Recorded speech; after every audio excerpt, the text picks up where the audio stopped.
So that's exciting. But I don't want to take any more time, and I want to introduce Brian Sullivan, who is joining us from the Cornell Lab of Ornithology.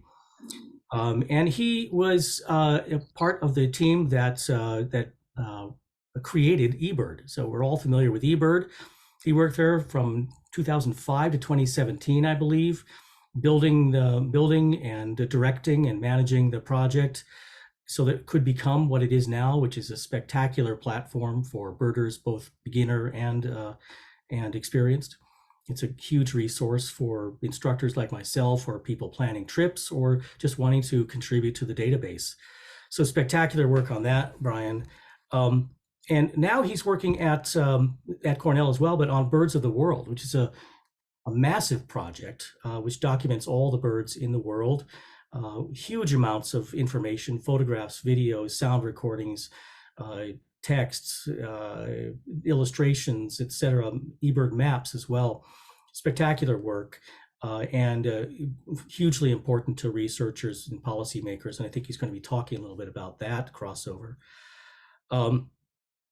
So he and I have met several times. I don't know if Brian remembers, but we've met on the coast at a Sea Watch. We've met at the Arctic Loon Stakeout in Monterey Bay Harbor.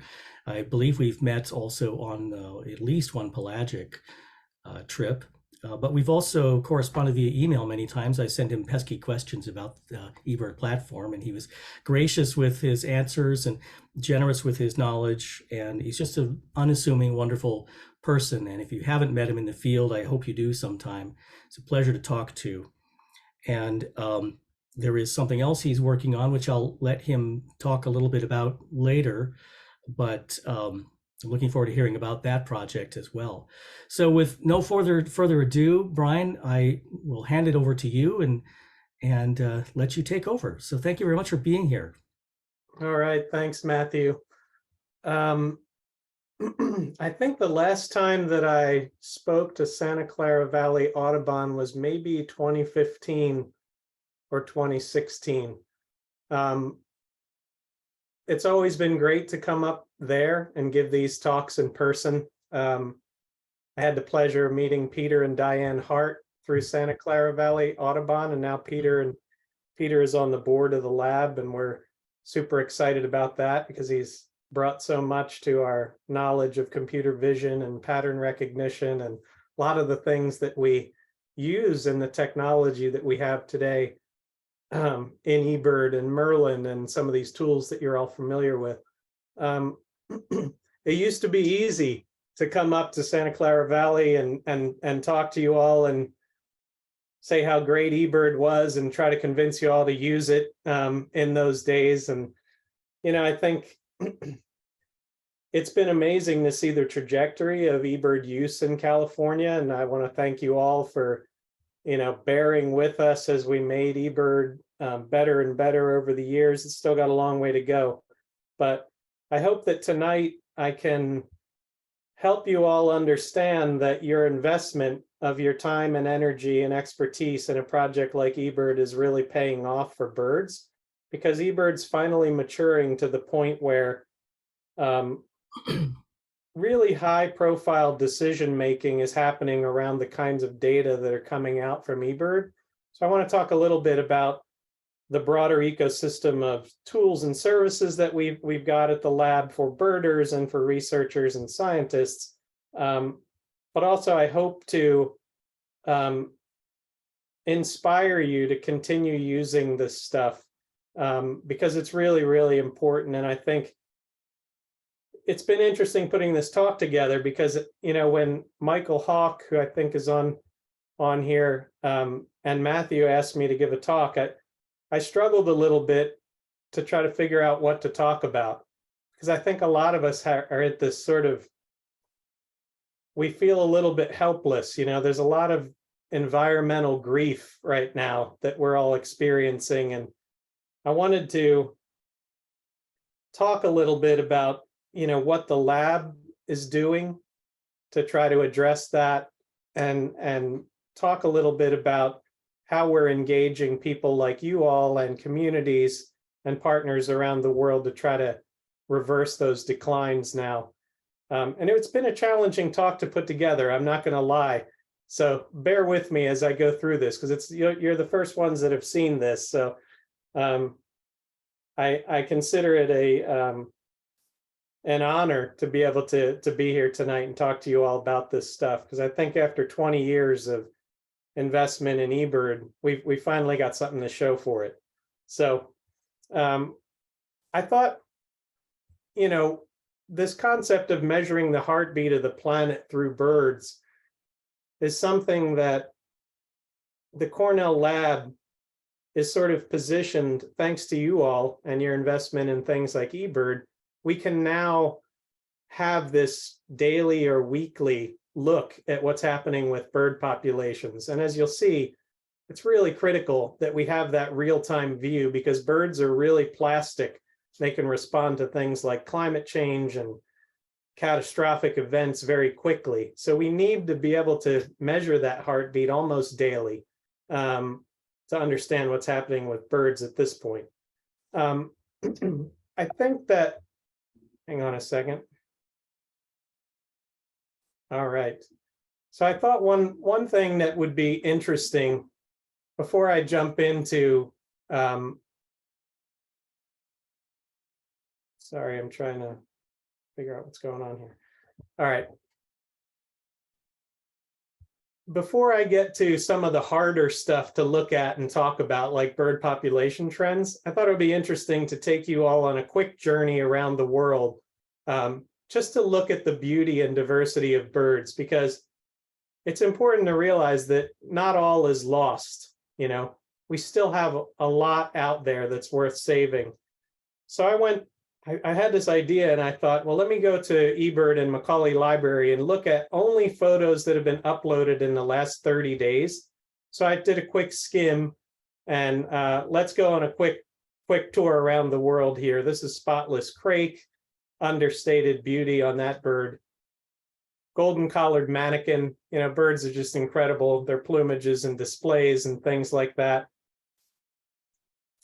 Sword-billed hummingbird, everybody loves this thing. Its bill's so long I could barely fit it on the screen. Had to cut off its tail to get it to fit in this aspect ratio. And then, of course, the complete opposite of this bird's bill is the shoebill over in Uganda. What an amazing creature this is. Wall creeper, world's fanciest nuthatch-like bird, probably. You get over into Asia and you have these spectacular laughing thrushes and this whole other radiation of babblers and things like that are just spectacular. Very cool birds. Back to Costa Rica. This is great Curacao. And then over to the United States for the fanciest gull in the world, which is, in my opinion, the Ross's gull. And then this one, I don't even know what's happening here, but it was just such a fantastic photo that I had to put it in there. Maybe the world's fanciest duck. I don't know what these harlequin ducks are doing, but these ducks were photographed on Long Beach Island in New Jersey, which is where I grew up. And this jetty that these birds winter on every year, my mom and dad used to take me out there when I was a kid, and we used to look specifically for harlequin ducks. So I thought it was interesting to see.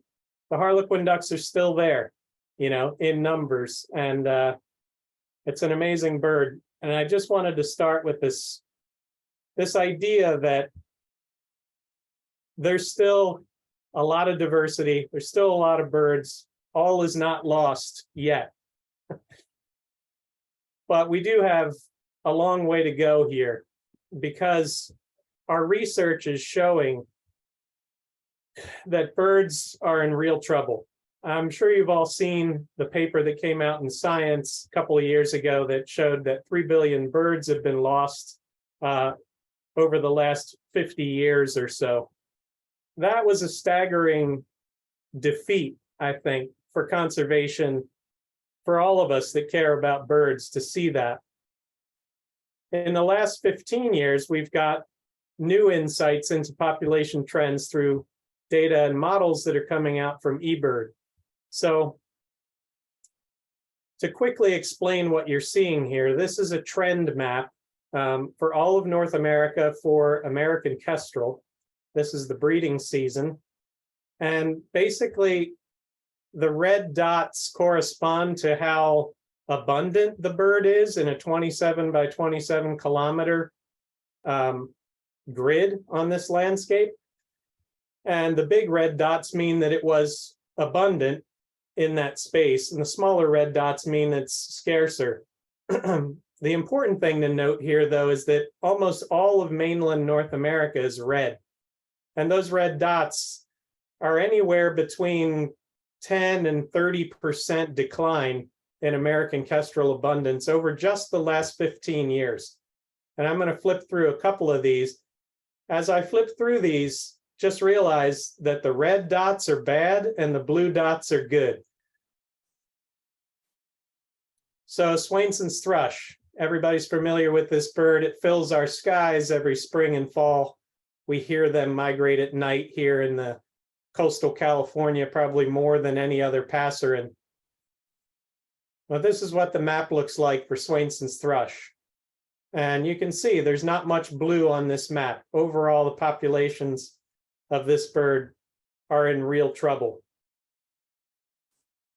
Every fall, our skies at Marin Headlands fill with sharp-shinned hawks. We all go up there, watch the hawk flights. We love that. But every year we see fewer and fewer. This is what sharp-shinned hawk looks like just over the last 15 years. This is the winter distribution of sharp-shin and the trends that you can see. California is not doing so bad. If the dots are white, that means there's no trend, but we'd sure like to see some of these blue. And then finally, in the spring, when we take our families out into the woods and we're trying to hear warblers and tanagers, all these birds that are neotropical migrants like the scarlet tanager, we can dial in and see during the breeding season what's happening with this bird. So these trend results were just launched last fall, and this is the culmination of about 20 years now of your work as birders going into eBird and our work at the lab as a science-based organization, analyzing these data, controlling for all the biases and trying to create these trend maps in high spatial and temporal resolutions so that we can understand what's happening with birds and take action now to try to reverse some of these declines.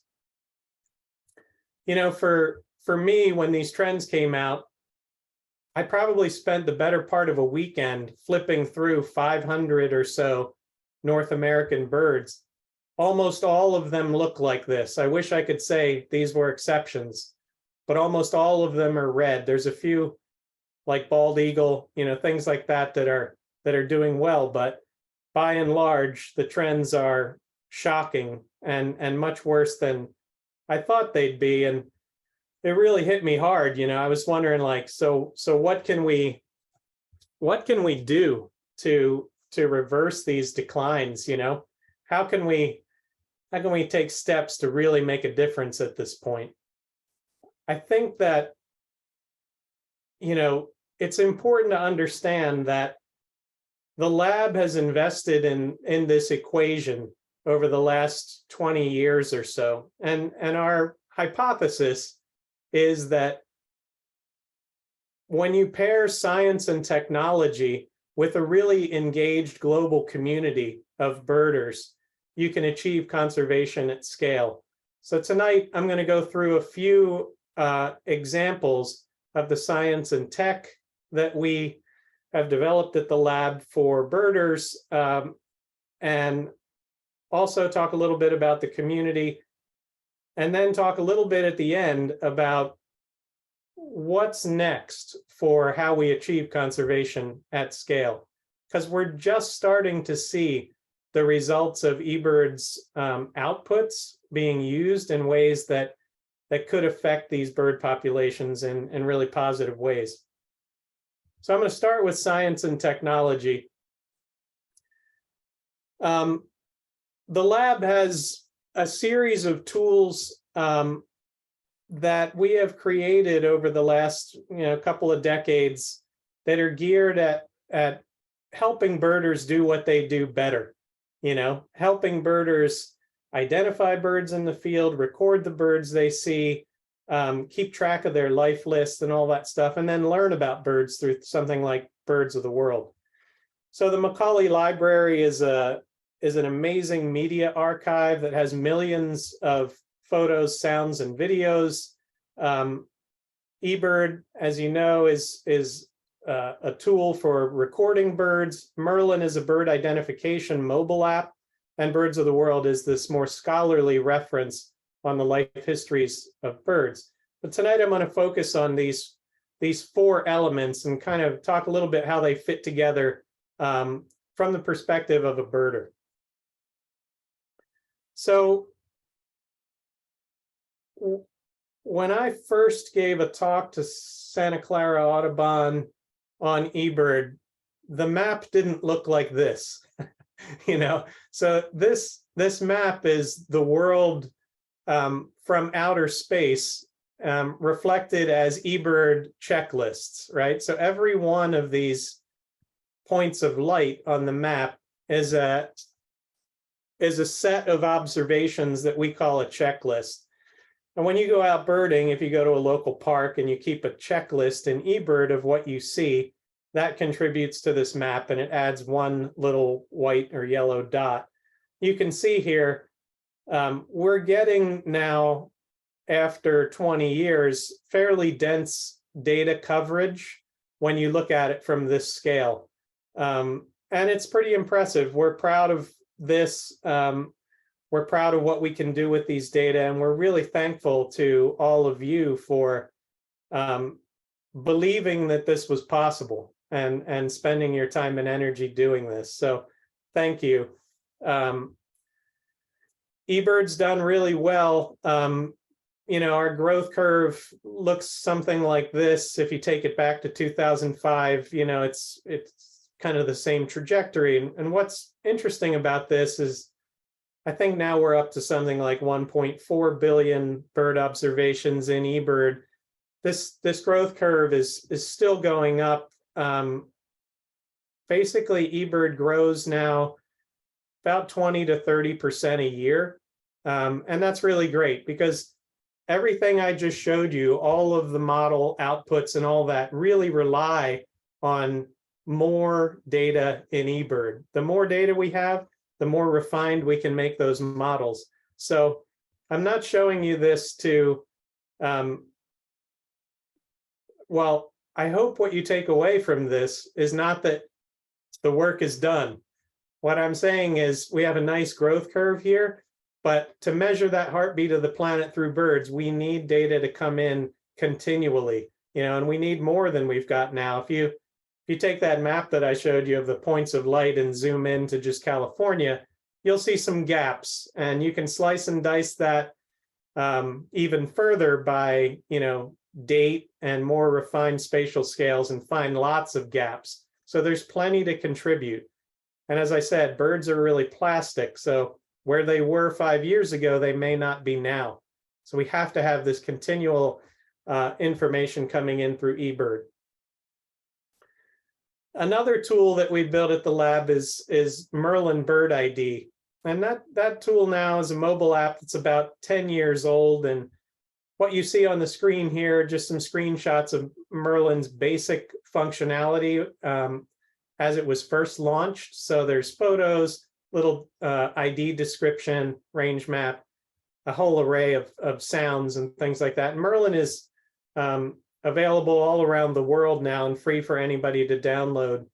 It's a pretty great app. In 2015, Merlin got a lot cooler when it started to use computer vision to help people identify bird photos. So this is where the Peter Hart Santa Clara Valley Audubon connection comes in really strongly, because the person who worked on building the models and algorithms behind the photo ID is named Grant Van Horn, and he is basically a protege of Peter Hart's. And it's been fun to watch the two of them get connected, and they're I can't keep up with them when they talk at all, but it's amazing to that Grant has taken the foundational work that Peter has done and turned it into something like this, where the model lives on your mobile device, and we can identify bird photos now at a high rate of accuracy in the high 90s. It's really pretty impressive. I think Photo ID now covers something like 8,000 species, so it's growing rapidly. The neat thing about this machine learning approach that is a collaboration between Cornell, Cornell Tech, Caltech, and Google, funded by NSF.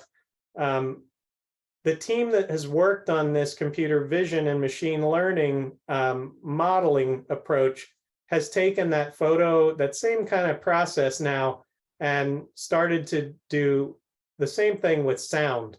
So this idea of using a mobile app to, hold up your phone and figure out what bird is singing, people have been trying to do that for 20 years. People have been trying to figure out how to identify birds by sound, and Merlin and the team that's working on Sound ID is the first team that's really cracked that nut. And they've done it by doing what you see here, which is looking at a spectrogram of the sound as it comes in, and there's models that are trained to recognize what the sounds look like. And it takes a lot of training to get these models to work, but now Merlin has Sound ID built into it, and it is a really mind-bending experience to turn Sound ID on in your backyard in the morning and have that app be able to tell you what's singing. It's pretty impressive. Sound ID now covers more than 1,000 species, and that process is ongoing of building out those models so that we can push that out to the rest of the world. Sound ID is transformational in so many ways and so important for what we're going to do moving forward that I will talk a little bit more about it later and sort of what's coming next. But I really want to just emphasize that the technology behind this is an unlock for a lot of things that we want to do moving forward to get to that vision of measuring the heartbeat of the planet through birds. So Birds of the World is a massive undertaking that is basically a comprehensive life history series that covers every bird and every bird family in the world, 10,824 species. You can go there and find an answer to just about any question you have on birds. Birds of the World was conceived around 2018 or so, when we realized that there were these existing digital ornithological resources out there that had varying degrees of depth and breadth, and we wanted to pull them all together into a single resource. So we pulled Birds of North America, Neotropical Birds, and this massive handbook of Birds of the World into this digital space where it could be all accessed in one place called Birds of the World. We launched that in March of 2020, just as COVID hit. So that was a little interesting timing on the launch of that project. I think COVID might have actually helped us in a strange way, because people were locked down and eager to explore the world of birds virtually. So we had a lot of people and a lot of use of Birds of the World right away, a lot of interest there. And as I said, these are in-depth life history accounts, so you can dive into any species. There's 72 or 75 separate articles written by experts from all around the world. There's some 2,000 plus authors of this information now, highly referenced information. So, this is not Wikipedia, no ding on Wikipedia, but this is stuff written by people who are experts in these birds, and every piece of information in Birds of the World is referenced. There are deep connections with Macaulay Library Media and eBird. So we have all these curated media galleries. So if you wanted to learn more about plumages, age, sex, geographic variation, all that stuff, that's all built into Birds of the World as well. Deep sound galleries with context around them, helping you learn which call means what for each bird, and all that stuff is built in there. And then there's also a good bit of video backbone underneath Birds of the World, and that's sort of growing as we move forward. As our digital cameras get more and more capable of getting really great video, we're incorporating more and more of that into Birds of the World as we go.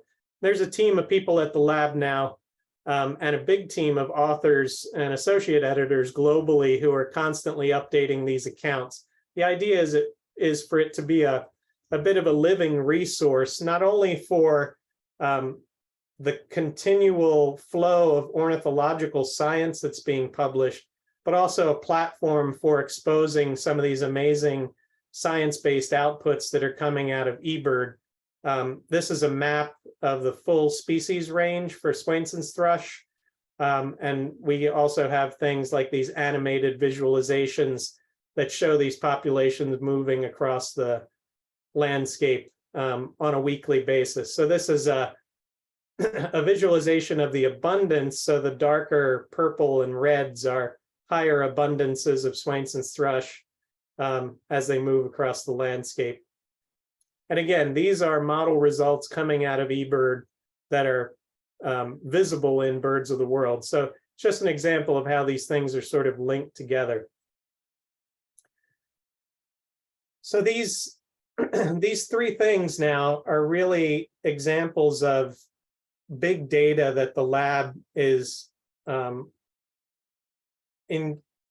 it's responsible for curating, managing, and analyzing and putting into the hands of researchers and conservationists.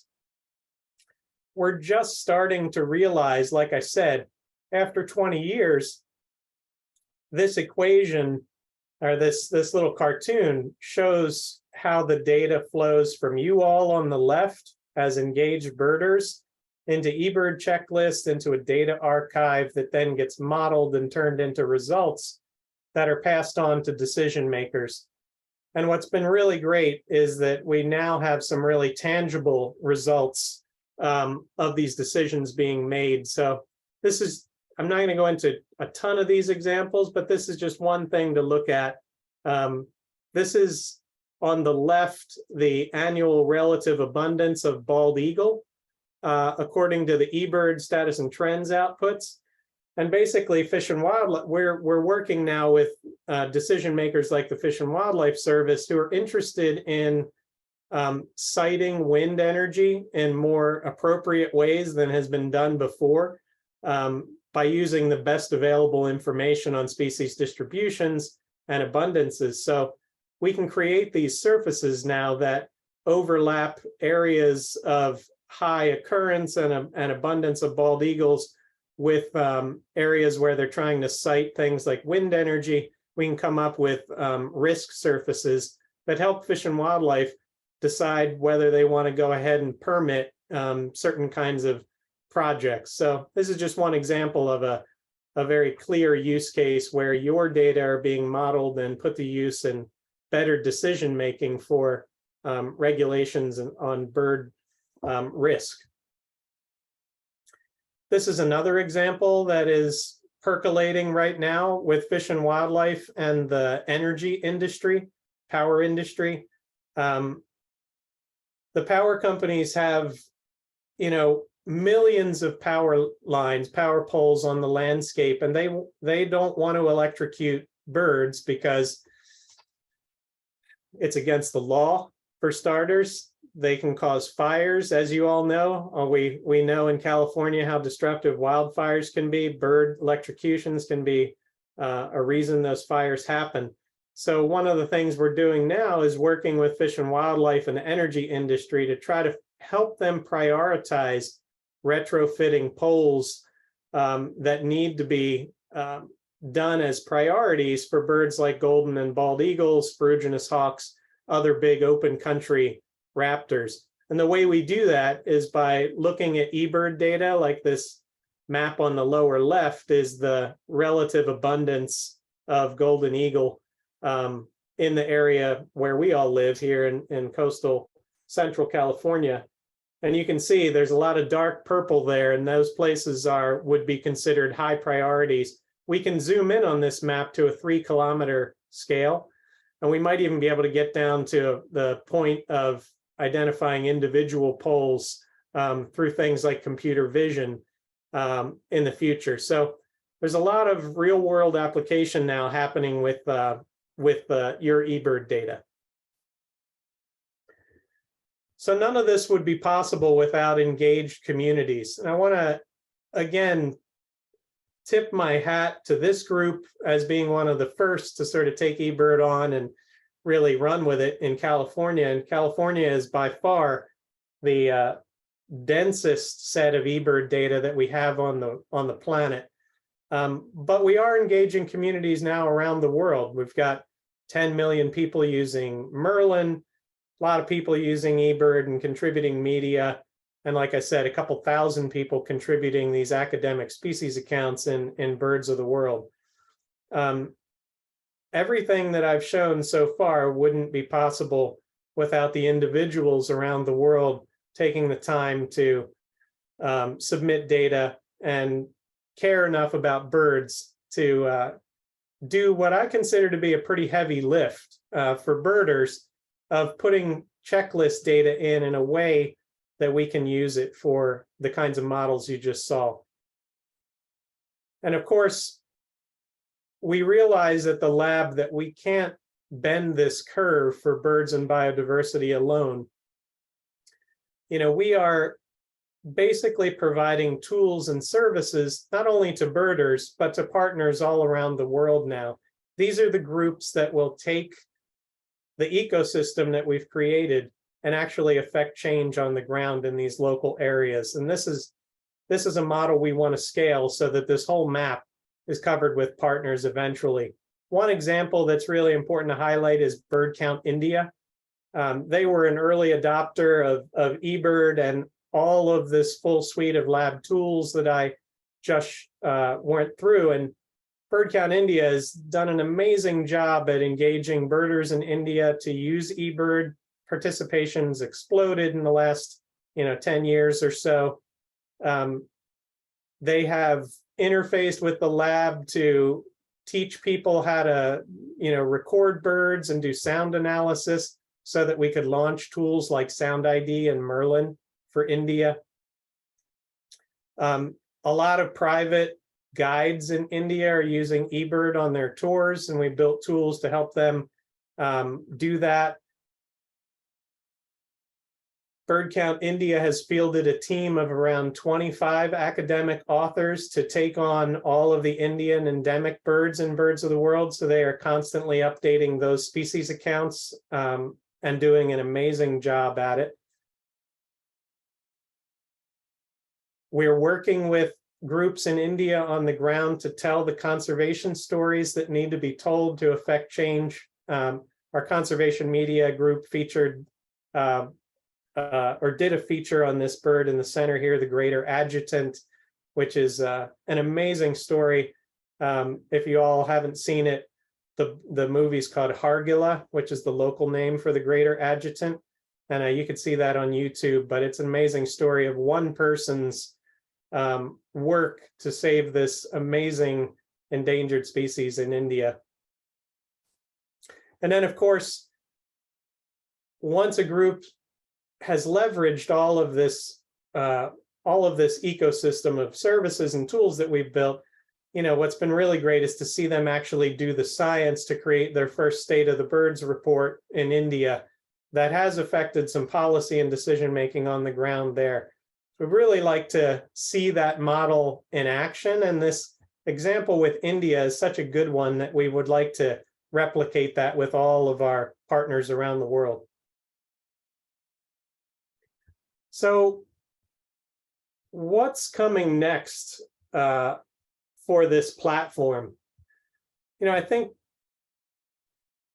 sometimes we get disheartened because we we feel like we've been at this for 20 years, and I can show you all these growth curves in the lab building, eBird observations, Merlin users, all this stuff. Everything's going up, and we should be happy about that, but the bird population trends are going down. That's the one that really matters, you know? So we're trying to figure out, like, what are the key things we need to focus on to make the rest of this equation true, right? How do we achieve conservation at scale? And I think there's some really interesting ideas on deck for how we're going to update these tools, change the way we approach certain things to get this conservation happening at a bigger level. The first thing we have to do is branch out a little bit in the way we think about our audience. I'll be the first to admit that when I started at eBird in 2005, it was a no-brainer to figure out what to do because I was the audience. People like me were the audience, birders who already watched birds, already got the spark, knew the magic of birds, already had binoculars, were already at this, you know? It was easy for us to figure out how to build a set of tools for that community. And I think we've been pretty successful at engaging that particular group. But there are a lot more people out there that we could be touching with birds. And I think part of our work moving forward is getting much more intentional about designing tools and services for different kinds of target audiences. So I'm just going to run through really quick this audience landscape that we're looking at. So we've got 1.5 million people that submitted eBird data so far. You can think of this blue disk, this pale blue dot, if you will, as the world that we know at eBird.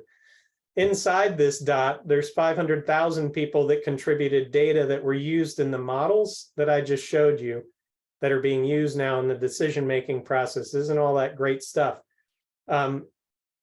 Within that group, 50,000 people submitted 90% of the data that go into those status and trends models.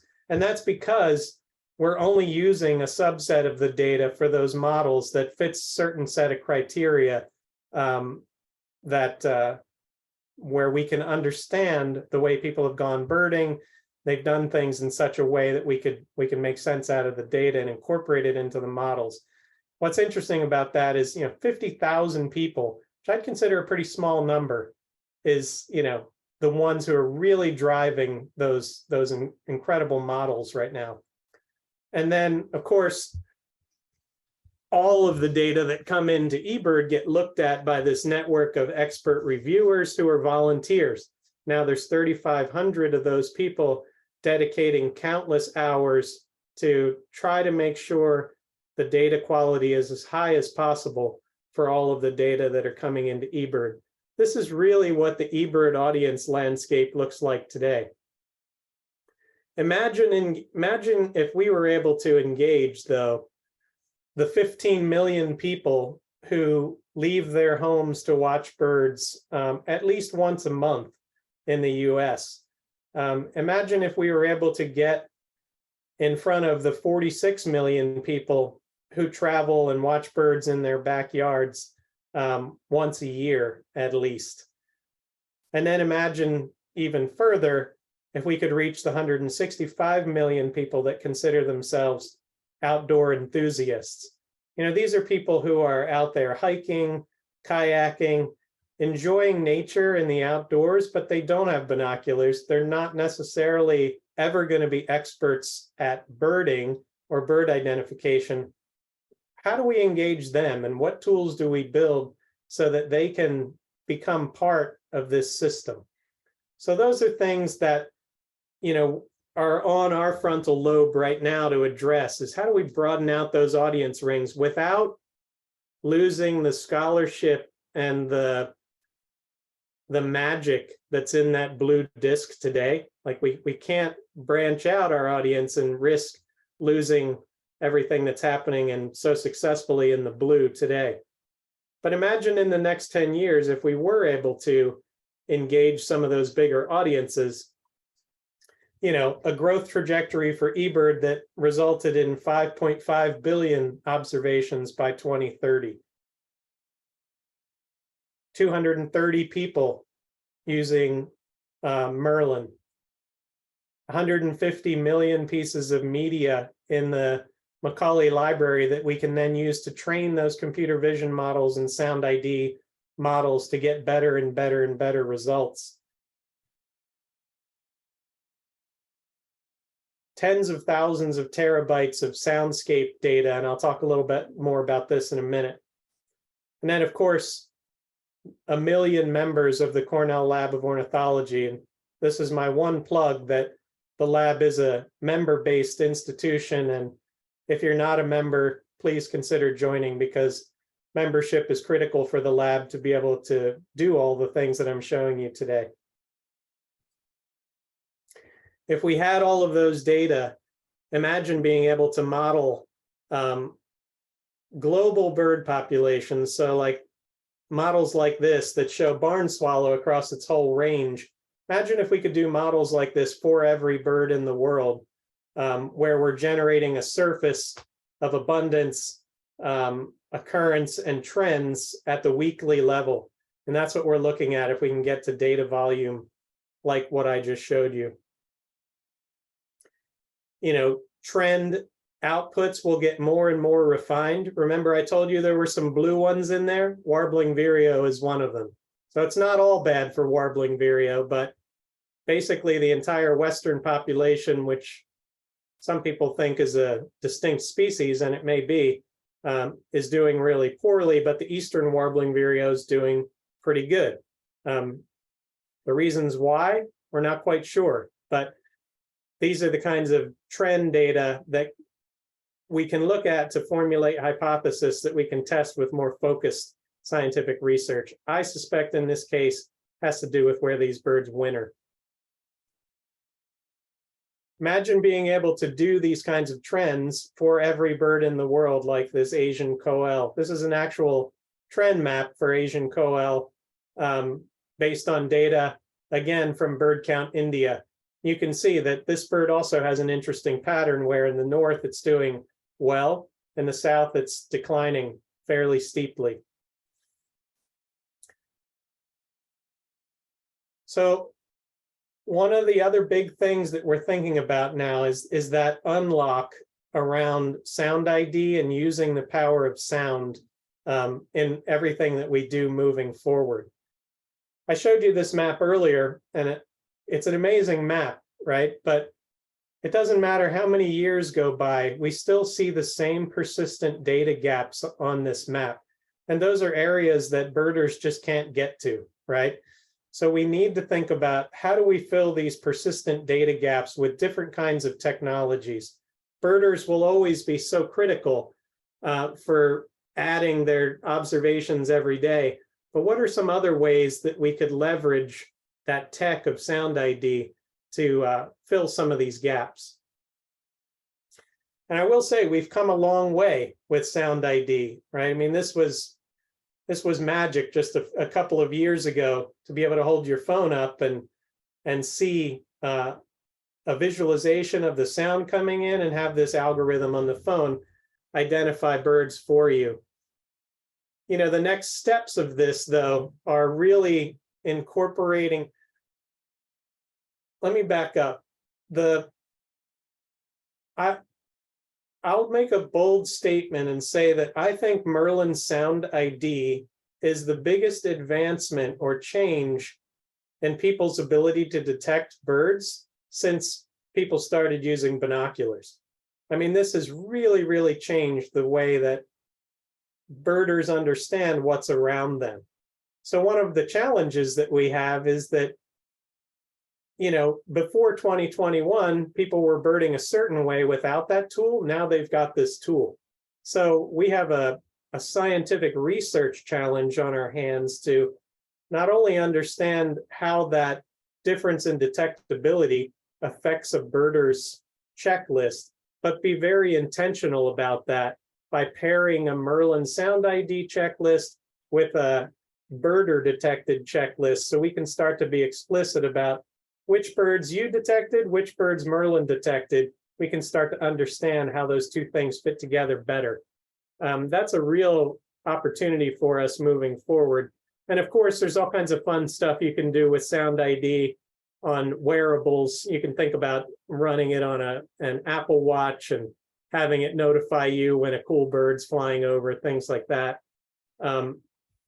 More to the point of engaging those bigger audiences, imagine having an app that would allow people to explore Sound ID in a much more approachable manner, right? Say you're just on your backyard deck having a coffee in the morning, and you want to understand what sounds are around you.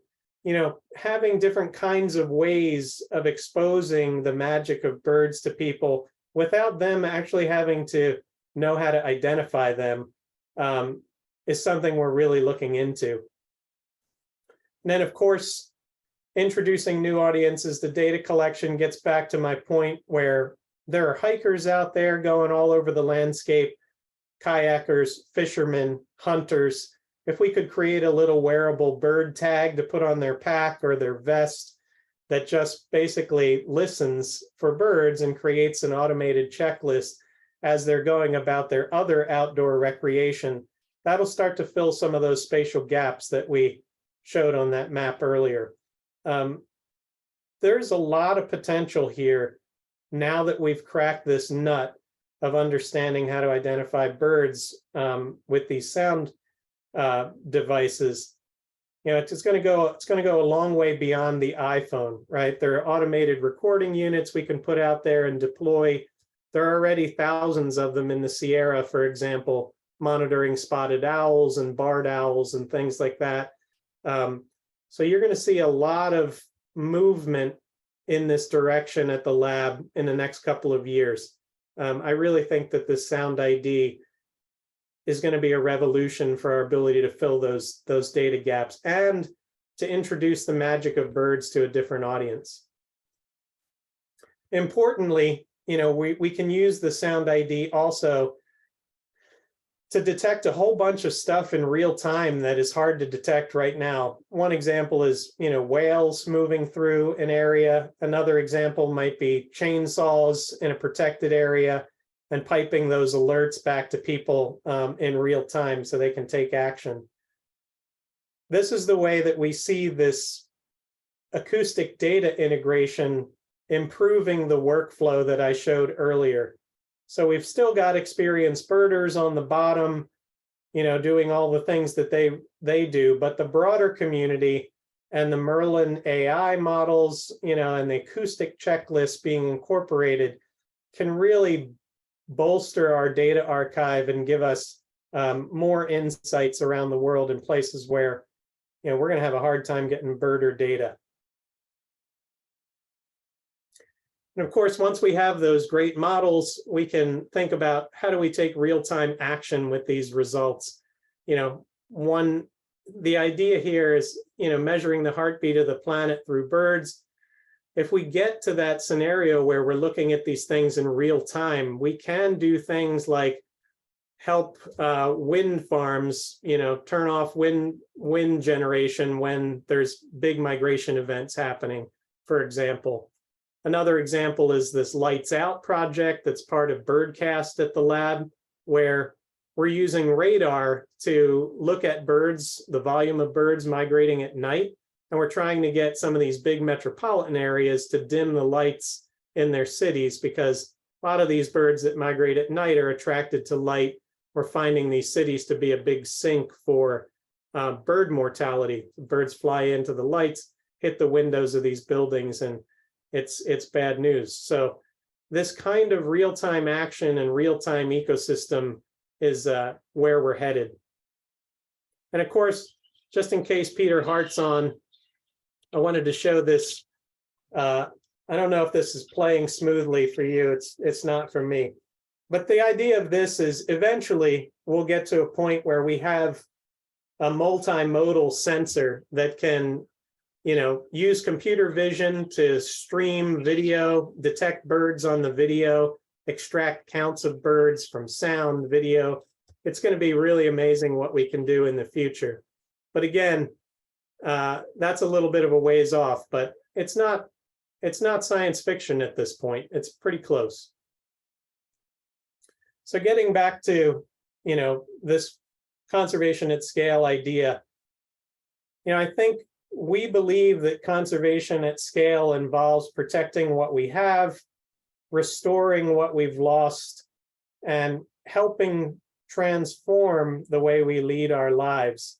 And that's going to take everybody on this call, all the communities that we engage, all the partnerships that we have around the world in industry, governments. It's a big lift to try to bend this curve for birds and biodiversity. But I would say that the Cornell Lab is squarely focused now on being in service of this mission. And we're really excited to see where we can get in the next decade or so. I think that, together we can bend this curve for birds. Let's see if this slide does its thing. All right. You got to wait for it, but it's coming. There we go. I should have animated this one a little faster. But anyway, that's my pitch for reversing the decline. I just do, again, really want to thank everybody for believing in eBird and believing in the Cornell Lab. And I think together we can change this. But it is a heavy lift and we got a lot of work to do. So we're just getting started. And then with that, I'll take some questions.